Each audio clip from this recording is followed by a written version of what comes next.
Welcome to this explainer. I'm really glad you're here.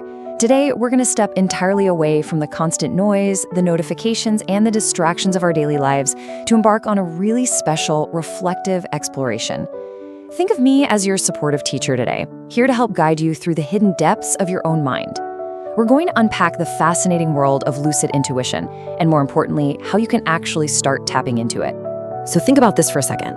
What if your deepest wisdom is waiting for you to fall asleep? It's kind of a profound thought, right? We spend so much of our waking hours searching for answers outside of ourselves. We're consulting experts, reading a dozen books, endlessly scrolling through our feeds, looking for a spark. But what if the ultimate source of clarity is already right there inside you, just waiting for the lights to go out? Let's dive into this and see exactly how we can access that hidden knowledge. Section 1. The dream landscape. Navigating the noise. Now, before we can find that quiet inner wisdom, we first have to understand the environment where it lives. Inside normal dreams, things can get pretty crowded. You've got a whole cast of familiar faces mixed with completely random characters. It can be super chaotic and noisy. But every so often, you'll encounter figures who feel fundamentally different. They are noticeably calmer, wiser, and much more aware. Actually, they feel almost as if they were sitting there just waiting specifically for you to arrive. Section 2. Defining the guide. Subconscious wisdom. Just to be totally clear right off the bat, we aren't looking for supernatural entities or ghosts today. We are simply tapping into your own mind's safe space. These waiting figures we just talked about are often called dream guides, but as a psychological concept, they are really just symbolic expressions of your own deeper subconscious wisdom. They're these beautiful, symbolic avatars created by your own brain to represent your inner truth. Basically, it's the voice of your own intuition, given a tangible form that you can actually interact with while you sleep. Section 3.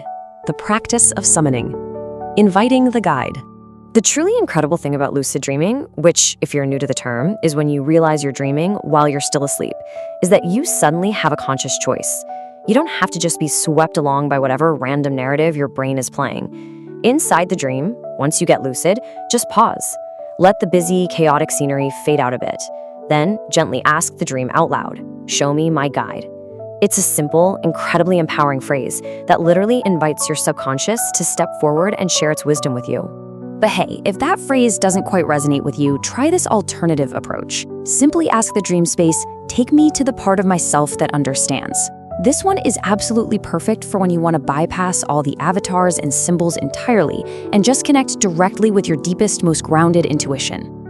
And then you just wait. Seriously, do not force the experience. You have to trust the process here and allow the dream space to respond naturally.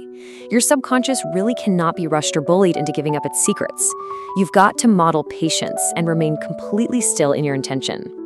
Section 4. Interpreting the arrival.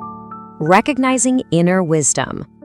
When the dream finally responds, and it absolutely will if you're patient, your inner wisdom won't always look like some wise old sage sitting cross-legged on a mountain.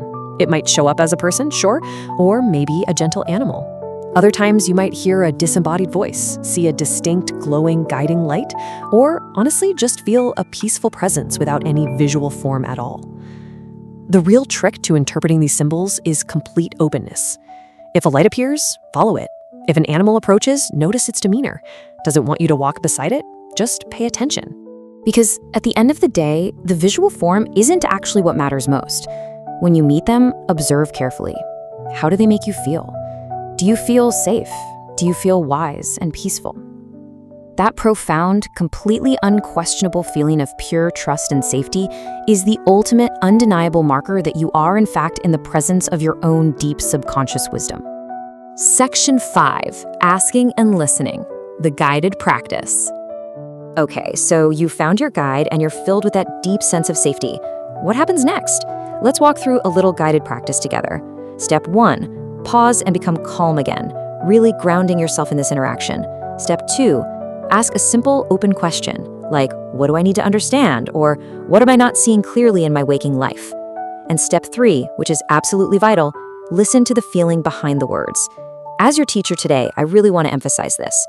The emotional feeling the guide gives you is often way more important than whatever literal answer they speak. And that's because dream guidance rarely ever arrives as a neat, typed-out instruction manual. It communicates through emotion, symbolism, and pure intuition.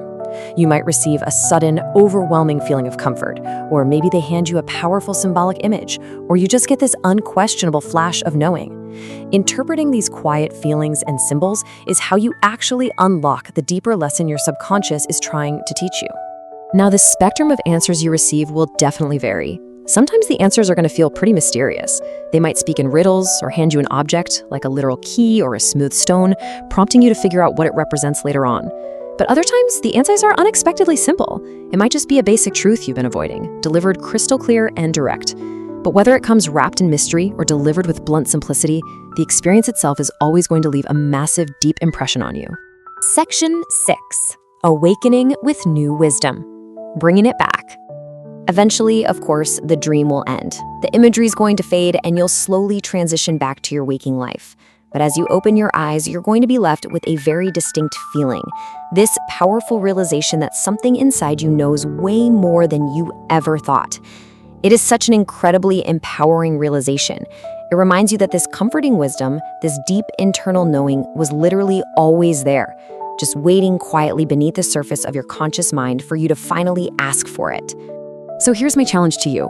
The next time you become lucid, I encourage you to do more than just fly around or explore the cool visual dream world. Take a moment to pause and explore the wisdom within it, because your dreams might already be trying to guide you. Which leaves us with this final thought-provoking question to carry with you today. What wisdom is waiting quietly beneath the surface of your waking mind? I really hope this explainer has given you the tools to find out. Keep learning, keep exploring, and I'll see you next time.